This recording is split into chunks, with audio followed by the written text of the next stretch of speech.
Welcome back! Today on Dialed In DIY, I'm going to show you an amazing way you can do some inside pathway lighting that looks like it was done by a pro. These lights are exceptionally easy to install, very cost effective to run. I've tried a few different types, and best of all, you don't have to turn them on or off. They'll do that for you. So first, just to prove how easy this really is, I'm going to run straight through the installation of one of these things and let you see it for yourself. A little over a year ago, I got 3 of these from a great friend named Raj. He gave them to me to try out in my home, and I've loved them ever since. So I thought I'd take this opportunity to pass on the gift of knowledge and share with you this great little guide light that is easy to set up and use.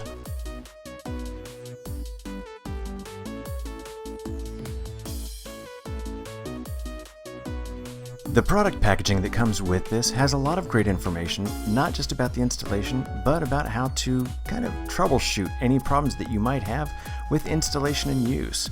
If you'd like a little bit more information about where I got mine, check out the description below. So, how did we pull this off without having to connect any wires? The answer is actually quite simple. The light itself is getting its power from the screw terminals that are built into the outlet. So the first thing you need to do is double check the outlets that you're going to want to use these on before you actually make the purchase, just to make sure it's going to work and fit right. As you can see, this is the type of standard outlet that has screw terminals on both sides of the outlet.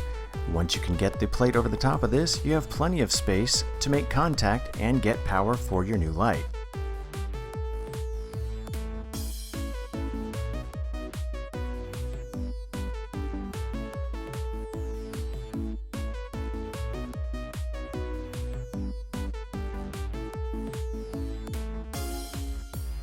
So far, I've used at least 3 different versions of this light, and they all have one thing in common. They require that the screw terminals are on both sides of the switch or outlet. This non-standard switch you see here actually has the terminals on one side and therefore will not work with these guide lights.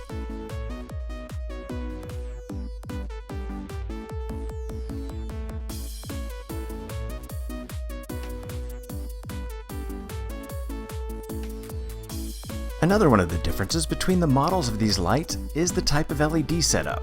The Guidelight 2 uses an LED bar, but the original Guidelight has 3 LEDs that point down, so it really comes down to personal preference. So far, I have found a lot of great uses for these kind of lights. My personal favorite is some hallway lighting to avoid ramming my toes into things in the middle of the night.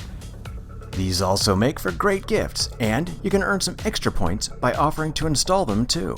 Since according to the package labeling this only costs 10 cents a year to run one of these lights, I'm not too worried about what it's costing me either.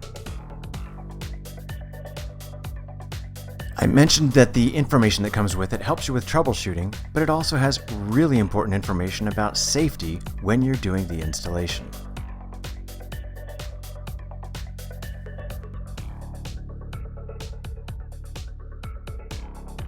Well, now it's time for the proof. Let's take a look at the before and the after.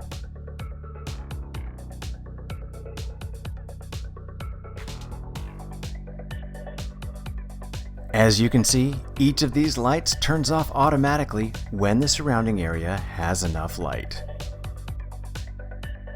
This was a really easy DIY project that adds some really nice accent light and at the same time increases safety too.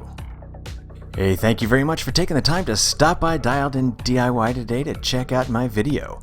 I hope it was a little bit of a beacon in the dark, and if it was, let me know by clicking on that thumbs up. I'd also love it if you'd subscribe while you're here and click the bell so that you'll get the notifications. You can also check out my playlists for similar and not so similar videos. And as always, remember to come on back in the future, because there will be plenty more Dialed In DIY to come.